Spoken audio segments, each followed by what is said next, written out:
Tariff विवाद के बीच में नरम पड़े ट्रंप के तेवर, कहा हमेशा मोदी का दोस्त रहूंगा। पीएम बोले उनके विचारों की सराहना करता हूं।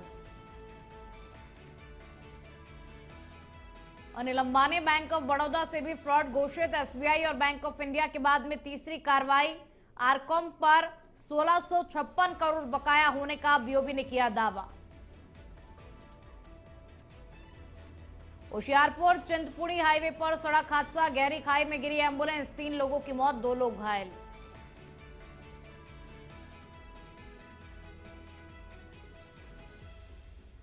रेवाड़ी में युवक के ब्लाइंड मर्डर का खुलासा, पुलिस ने 2 आरोपियों को किया गिरफ्तार। शराब पीने के दौरान कहासुनी होने पर की हत्या।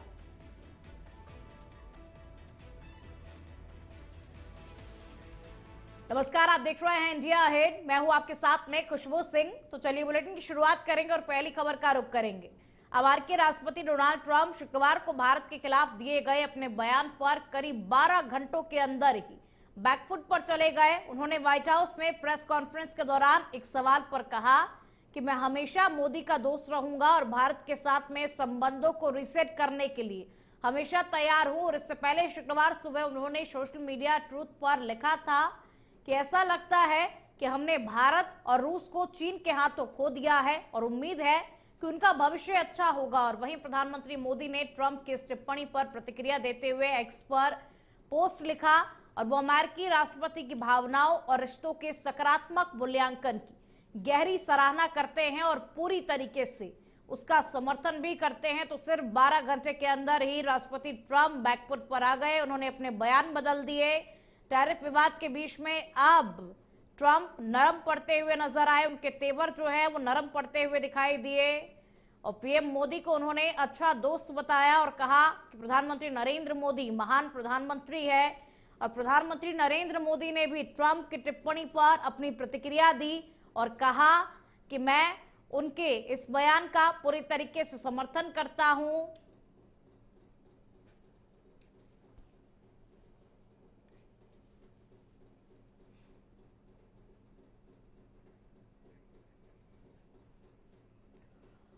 पंजाब के होशियारपुर चिंतपूर्णी हाईवे पर बड़ा सड़क हादसा हो गया। दरअसल कांगड़ा से धर्मशाला जा रही एक एम्बुलेंस मागेवाल गांव के पास में गहरी खाई में गिर गई और इस हादसे में 3 लोगों की मौत हो गई जबकि 2 लोग घायल हैं। और पुलिस के अनुसार एम्बुलेंस कांगड़ा से मरीजों को लेकर के धर्मशाला जा रही थी। मगोवाल गांव के समीप अचानक से वाहन का नियंत्रण बिगड़ गया और एम्बुलेंस सीधे खाई में जा गिरी।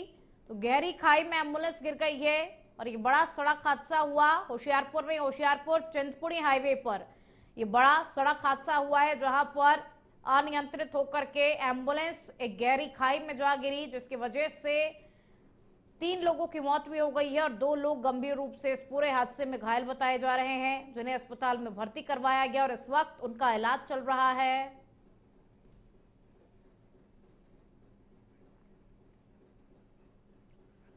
मोगा में भारी बारिश से गरीब महिला का घर टूट गया लेकिन मदद के लिए हल्का विधायक डॉक्टर अमनदीप कौर अरोड़ा मसीहा बनकर के पहुंची। और महिला कैंसर से पीड़ित है और उसके पति ड्राइवर हैं। परिवार की आर्थिक हालत बहुत ही ज्यादा कमजोर है और ऐसे में विधायक ने खुद मौके पर पहुंचकर के हालात को देखा और कमरे व रसोई के निर्माण की जिम्मेदारी ली। और आज उन्होंने घर के निर्माण हेतु नगद पहली किश्त भेंट की और परिवार को भरोसा दिलाया कि आम आदमी पार्टी की पूरी टीम हर वक्त उनके साथ में खड़ी है। और विधायक ने कहा कि जरूरतमंदों की मदद करना सरकार की पहली प्राथमिकता है। और वहीं पीड़ित परिवार ने विधायक का धन्यवाद करते हुए इसे बड़ी राहत बताया। तो डॉक्टर अमनदीप कौर अरोड़ा मदद के लिए आगे आई और उन्होंने गरीब परिवार की मदद की और घर के निर्माण के लिए पहली किश्त भी आज उन्होंने भेंट कर दी। और उसके बाद में परिवार के चेहरे पर काफी खुशी नजर आई। परिवार ने भी धन्यवाद ज्ञापित किया। तो भारी बारिश के कारण इस वक्त पूरे जिले में तबाही मची हुई है और एक गरीब परिवार इससे काफी परेशान है।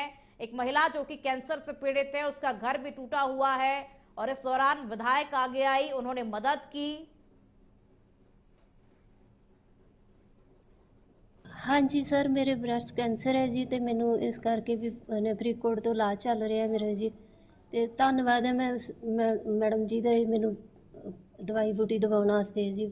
बहुत परेशानी है जी मैनू इस करके मैं बस इन्ना की कहना चाहूँगी।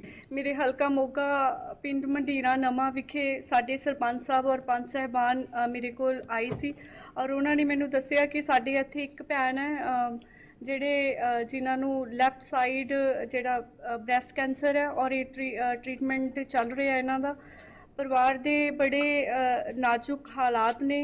ਇਹਨਾਂ ਦੇ ਜਿਹੜੇ ਪਤੀ ਨੇ ਉਹ ਟਰੱਕ ਡਰਾਈਵਰ ਨੇ, ਘਰ ਦੇ ਵਿੱਚ 4 ਬੱਚੇ ਆ, 3 ਬੇਟੀਆਂ 1 ਬੇਟਾ ਇਹਨਾਂ ਦਾ। ਬੜੀ ਮੁਸ਼ਕਲ ਦੇ ਨਾਲ ਗੁਜ਼ਾਰਾ ਹੋ ਰਿਹਾ ਔਰ ਬਾਲਿਆਂ ਵਾਲੀ ਛੱਤ ਸੀਗੀ ਉਹ ਹੈਵੀ ਰੇਨ ਕਰਕੇ ਪਿਛਲੇ ਦਿਨੀ ਢਹਿ ਗਈ ਔਰ ਅੱਜ ਅਸੀਂ ਸਾਰਾ, ਕਿਉਂਕਿ ਮੈਂ ਪਹਿਲਾਂ ਤੋਂ ਹੀ ਕਿਹਾ ਕਿ ਆਪਣੇ ਹਲਕੇ ਔਰ ਪੂਰੇ ਪੰਜਾਬ ਵਾਸੀਆਂ ਦੇ ਨਾਲ ਅਸੀਂ ਮੋਢੇ ਦਾ ਮੋਢਾ ਲਾ ਕੇ ਖੜੇ ਹਾਂ ਔਰ ਮੇਰਾ अमृतसर की अजनाला तहसील के हरार खुर्द और सरहदी गांव में पानी कम होने के बाद में लोग अब अपने घर लौटने लगे हैं, लेकिन घरों की हालत देख करके लोग मायूस हो गए हैं।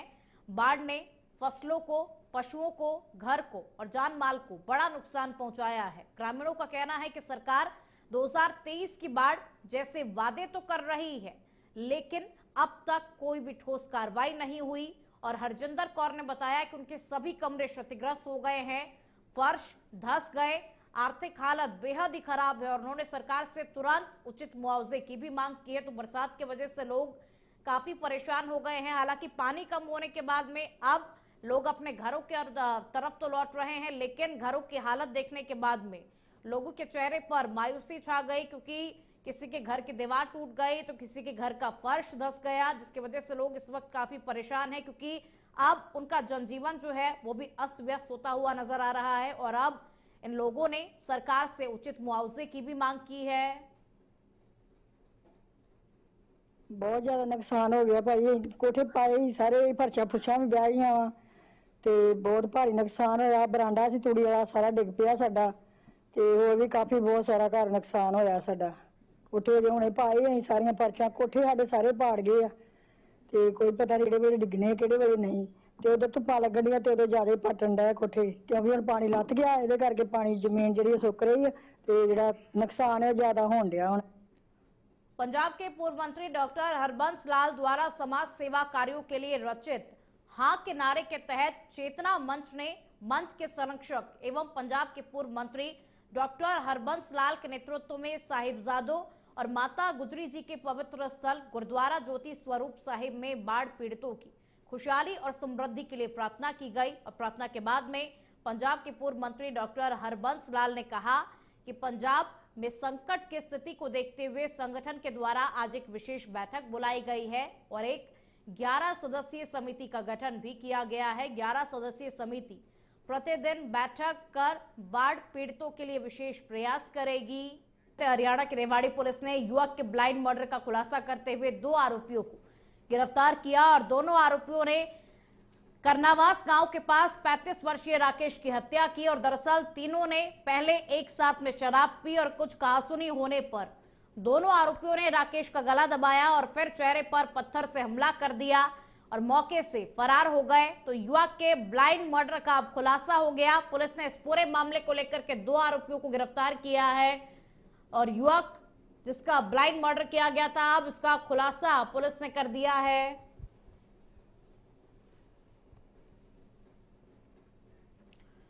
फतेहाबाद के रतिया क्षेत्र से होकर गुजरने वाली घग्गर नदी का जलस्तर लगातार बढ़ रहा है और आज ये 11 फीट तक पहुंच गया है। पहाड़ों में हो रही लगातार बारिश के चलते लोगों और किसानों में फिर से बाढ़ की चिंता एक बार बढ़ गई है और 2 साल पहले आई बाढ़ से हुए नुकसान की भरपाई अभी तक नहीं हुई और अब फिर से खतरे के हालात बन रहे हैं। प्रशासन ने अलर्ट जारी किया है और नदी किनारे मिट्टी के गड्ढे भरवाए जा रहे हैं ताकि संभावित आपदा से निपटा जा सके।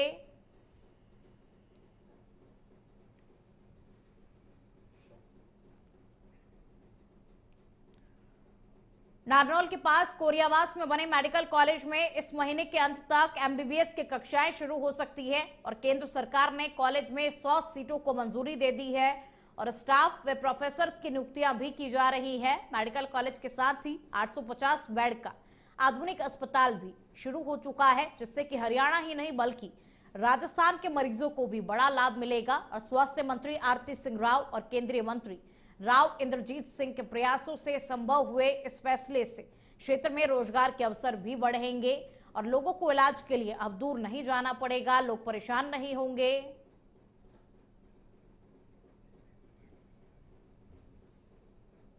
यहाँ पर सरकार ने मेडिकल कॉलेज बनाया है और मेडिकल कॉलेज में स्वास्थ्य की सुविधाएं पहले से चल रही थी और श्री जेपी नड्डा जी और बहन आरती राव के आशीर्वाद से 100 सीटें मिली हैं। पूरी गांव को फायदा, इलाके को फायदा, पड़ोसी राजस्थान को फायदा, दूर दराज हमारे लोग जयपुर रोहतक जाया करते हैं उनसे छुटकारा मिलेगा और बढ़िया डॉक्टर आएंगे, बढ़िया मशीनें आएंगे, हमारा बढ़िया काम चलेगा। सरकार साहिबान हमारे जो है इलाके में सबसे बढ़िया मेडिकल कॉलेज ये बनाया गया है, सरकार का धन्यवाद करते हैं। आरती राव और सरकार सैनी साहब का, नड्डा जी का हम बहुत बहुत धन्यवादी हैं। और ये इस मेडिकल कॉलेज के बनने से हमारे बच्चों को जो है मेडिकल में दाखिला मिलेगा और हमारा इलाका दिन प्रतिदिन तरक्की करेगा। ये जो हमारा मेडिकल कॉलेज महर्षि चवन मेडिकल कॉलेज है, इसमें नेशनल मेडिकल कमीशन की तरफ से 2025 से 100 MBBS स्टूडेंट्स के एडमिशन की परमिशन मिल गई है और सब कुछ ठीक ठाक रहा जो नेशनल मेडिकल कमीशन की गाइडलाइंस के अकॉर्डिंग। तो सितंबर के आखिर तक यहाँ पर हमारी पलवल के गदपुरी टोल प्लाजा पर किसान यूनियन के कार्यकर्ताओं ने टोल न देने को लेकर के हंगामा कर दिया, जिससे कि लंबा जाम लग गया। दरअसल किसान यूनियन की बैठक से लौटते समय कार्यकर्ताओं और पदाधिकारियों से टोल मांगा गया तो उन्होंने टोल देने से इनकार कर दिया और गाड़ियां फास्टैग के बिना ही निकालने की कोशिश की। विवाद बढ़ने पर पुलिस को मौके पर बुलाया गया और हालात बिगड़ते हुए देख नेताओं ने पर्ची कटवा करके टोल पार किया, लेकिन उनका कहना है कि किसानों से टोल नहीं लिया जाना चाहिए। यूनियन ने ऐलान किया कि वो कल गदपुरी टोल पर धरना देंगे और टोल मैनेजर से माफी की भी मांग करेंगे।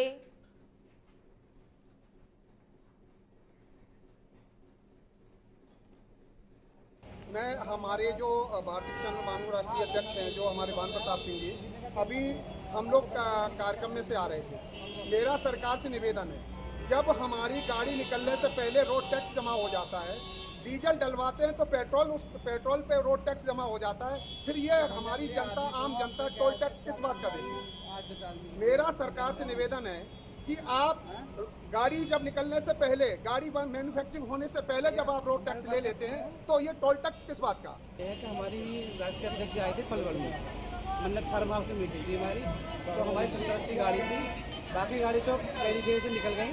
10 गाड़ी हैं जो निकल रही थी, वो गाड़ी निकल ना दे रहे हैं। और तो क्या आपके फास्टैग नहीं लगे हुए? फास्टैग नहीं है गाड़ियों पे? तो क्या कह रहे हैं स्थानीय प्रशासन, क्या कह रहा है? प्रशासन ये कह रहा है गाड़ी नहीं निकलेंगे, पैसा देके जाओगे तो गाड़ी निकले। भिवानी के देवनगर कॉलोनी में पिछले 5 से 6 दिनों से जलभराव की समस्या से लोग परेशान हैं और बारिश का पानी गलियों में 3 से 4 फुट तक भर गया है, जिससे कि बच्चों को स्कूल जाने, महिलाओं को मंदिर जाने और लोगों को काम पर जाने में दिक्कतों का सामना करना पड़ रहा है।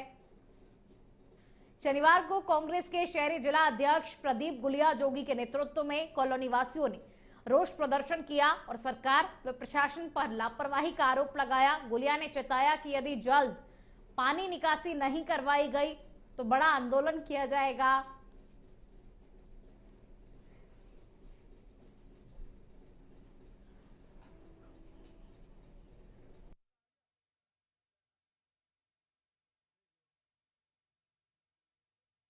ये देवनगर कॉलोनी, इसमें एक हफ्ते से घरों में पानी घुस रहा है, गलियां पानी से लबालब भरी हैं और मीडिया के साथियों ने भी बड़ी गंभीरता से ये मुद्दा उठाया है। 3 दिन लगातार हो गए, सभी प्रिंट मीडिया में भी, इलेक्ट्रॉनिक मीडिया में भी, सभी में खबरें प्रकाशित की गई, लेकिन प्रशासन के कान पे जू तक नहीं रेंगी।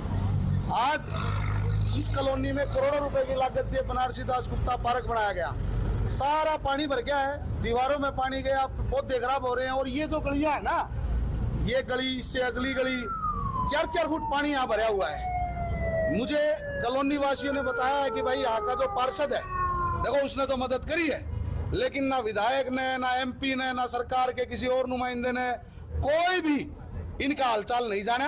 हमारे पास पार्षद सूर्या भाई ने आके सिर्फ हमारी सहायता की है, इसके अलावा ना तो कोई सरकार का नुमाइंदा है, ना कोई प्रशासन का आदमी आया है। और ये पानी की समस्या 4 से 5 फुट हर एक गली में पानी खड़ा है इस पार्क से इस साइड। और पानी पार्क में मतलब करोड़ों रुपए लगा के जो लागत से और लाखों इसका खर्चा महीने का आता है, इसको देखते हुए इसकी कोई देखभाल नहीं हो रही हो। अब तो ये जो बीमारी का घर हो रहा है पानी इकट्ठा हो गए, और हमने मतलब यूँ लगा लो भाई, ये इन लोगों की आंखों में आंसू देखे हैं। 4-5 दिन से हम अपनी कोशिश कर रहे हैं, लोगों ने घर बना रखे हैं करोड़ों रुपये लगा लगा के, और उनके चारों तरफ पानी भरा है, ना कोई निकासी की समस्या, ना कोई आदमी बीमार हो जाता है। पीछे गली में 2 लेडीज हैं जो गर्भवती हैं, कल उनको कुछ बात हो जाती है तो उनके निकलने का साधन भी। हरियाणा में यमुना जलस्तर बढ़ने से फरीदाबाद के गांव मोहना से बागपुर जाने वाली सड़क टूट गई है, जिससे कि लोगों की आवाजाही बंद हो गई है और पुलिस प्रशासन ने एहतियात के तौर पर बैरिकेड लगा दिए हैं। यमुना का पानी खेतों में आने से किसानों की फसल पूरी तरीके से नष्ट हो गई और जिला प्रशासन और रेस्क्यू टीमें लगातार राहत बचाव कार्य में जुटी हुई है। तो लगातार यमुना का जलस्तर बढ़ रहा है।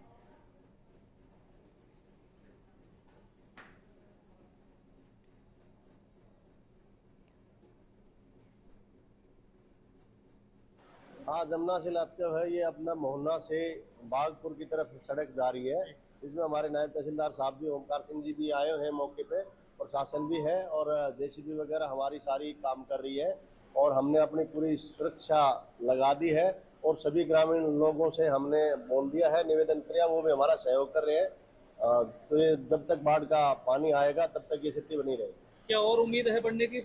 नहीं, अभी पीछे से अभी चल रहा है, अभी पीछे से कोई हमारे को ज्यादा ऐसी सूचना आई नहीं है, फिर भी अगर कोई आई तो हमको बता दिया। देखिए, इस चीज को हो गए 48 घंटे जी, 48 घंटे में अब तक कुछ नहीं हुआ, और जिस हिसाब से दिख रहा है ना, अब तक ना होने वाला है।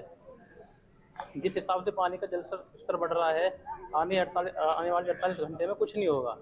ना तो आपने भी राउंड किया होगा, ना तो कोई एनडीआरएफ की टीम है। मान लीजिए किसी को परेशानी हो जाती है, कोई पली तरफ जाना है या पली तरफ किसी को यहाँ पे आना है, कोई ना कोई सुविधा किसी तरह की, वो जिस हाल में वहाँ रहेगा वो वहीं पे अपना दम तोड़ देगा। अभी सड़क से पानी निकासी निकालनी जा रही है, क्योंकि पानी का बहाव बहुत ज्यादा है, तो आबादी को बचाने के हेतु ये सड़क का कटाव किया गया है, जिससे पानी की निकासी हो जाएगी और लोगों को सुरक्षित रखा जा सकेगा, क्योंकि इसके बगैर पानी खड़ा हो गया था। 3 से 4 फुट लोगों को जान। हरियाणा के भिवानी में विजिलेंस टीम, सीएम फ्लाइंग और स्वास्थ्य विभाग की टीम ने नकली घी की फैक्ट्री पर छापा मारा। शनिवार को संयुक्त टीम ने डिफेंस कॉलोनी में नकली घी की फैक्ट्री में छापेमारी की, जहां पर भारी मात्रा में विभिन्न ब्रांड का नकली घी मिला और मौके से 3 क्विंटल नकली घी बरामद हुआ है। रेड के दौरान टीम को नकली घी बनाने का केमिकल, डालडा घी, रिफाइंड घी भी मिला है और कंपनी के विजिलेंस अधिकारी विजेंद्र ने बताया कि लोग रिफाइंड डालडा और केमिकल से प्रयोग से नकली देसी घी तैयार करते हैं और नामी कंपनियों के पैकेट में डाल करके बेचते हैं और ये लोगों के स्वास्थ्य के लिए बेहद ही हानिकारक है।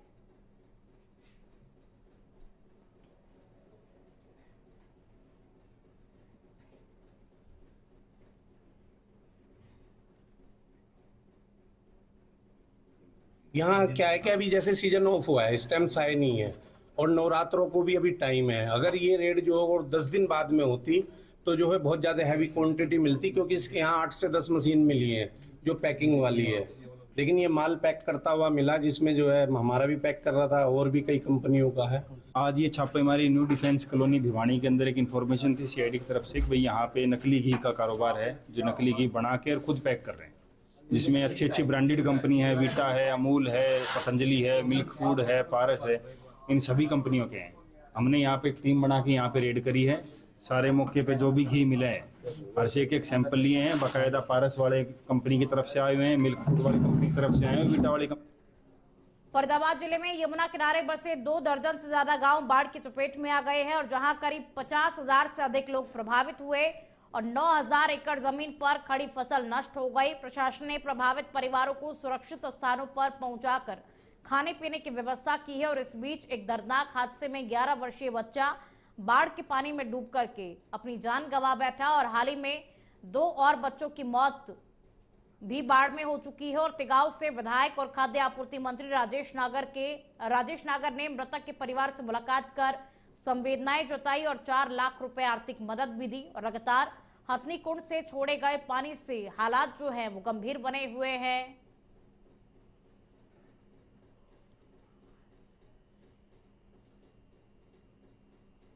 पंजाब के पूर्व मंत्री और चेतना मंच के संरक्षक डॉक्टर हरबंस लाल के नेतृत्व में गुरुद्वारा ज्योति स्वरूप साहिब में बाढ़ पीड़ितों की खुशहाली और समृद्धि के लिए विशेष अरदास की गई। इस दौरान चेतना मंच की बैठक में 11 सदस्यीय समिति का गठन किया गया, जो रोजाना बैठक कर बाढ़ प्रभावितों तक राशन सामग्री और मदद पहुंचाने का काम करेगी। डॉक्टर हरबंस लाल ने कहा कि संकट की इस घड़ी में किसी को पीड़ितों की सेवा के लिए आगे आना चाहिए और संस्था हर जरूरत पर प्रभावित परिवारों के साथ में खड़ी रहेगी।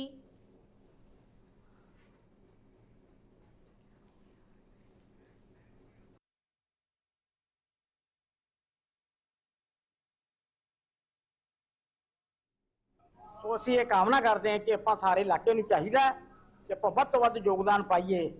ਉਹਨਾਂ ਦੀ ਜਿਹੜੀ ਹੈ ਜੋ ਵੀ ਮਦਦ ਹੋ ਸਕਦੀ ਹੈ, ਦਵਾਈਆਂ ਤੋਂ ਹੋਰ ਤੋਂ ਜੋ ਹੋ ਸਕਦਾ ਉਹ ਵੀ ਕਰੀਏ। ਮਗਰ ਪਸ਼ੂਆਂ ਵਾਸਤੇ ਜੋ ਬੇਜਵਾਨ ਪਸ਼ੂ ਨੇ ਉਹਨਾਂ ਵਾਸਤੇ ਲਗਾਤਾਰ ਡੇਲੀ ਸਾਡੇ ਟਰੱਕ ਜਿਹੜੇ ਚਾਰੇ ਦੇ ਇੱਥੋਂ ਜਾਣਗੇ। ਸਾਡਾ ਲਗਾਤਾਰ 1 ਮਹੀਨਾ ਪ੍ਰਯਾਸ ਇਹ ਜਾਰੀ ਰਹੂਗਾ। ਇਹਨਾਂ ਸ਼ਬਦਾਂ ਨਾਲ ਸਾਰੀ ਸੰਗਤ ਇੱਥੇ ਆਈ ਹੈ, ਵੱਡੀ ਗਿਣਤੀ ਇਕੱਠੇ ਹੋਏ ਆ। ਇਹਨਾਂ ਦਾ ਮੈਂ ਧੰਨਵਾਦ ਹੈ, ਸਾਰਿਆਂ ਦੇ ਸਹਿਯੋਗ ਦੀ ਕਾਮਨਾ ਕਰਦਾ। ਔਰ ਅੱਜ ਅਸੀਂ 11 ਮੈਂਬਰੀ ਇੱਥੇ ਟੀਮ ਦਾ ਵੀ ਇਸ ਤੋਂ ਬਾਅਦ ਅਸੀਂ ਐਲਾਨ ਕਰਾਂਗੇ। ਉਹ ਲਗਾਤਾਰ ਇਹ ਦਫ਼ਤਰ ਦੇ ਨਾਲ ਜੁੜੇ ਰਹਿਣਗੇ।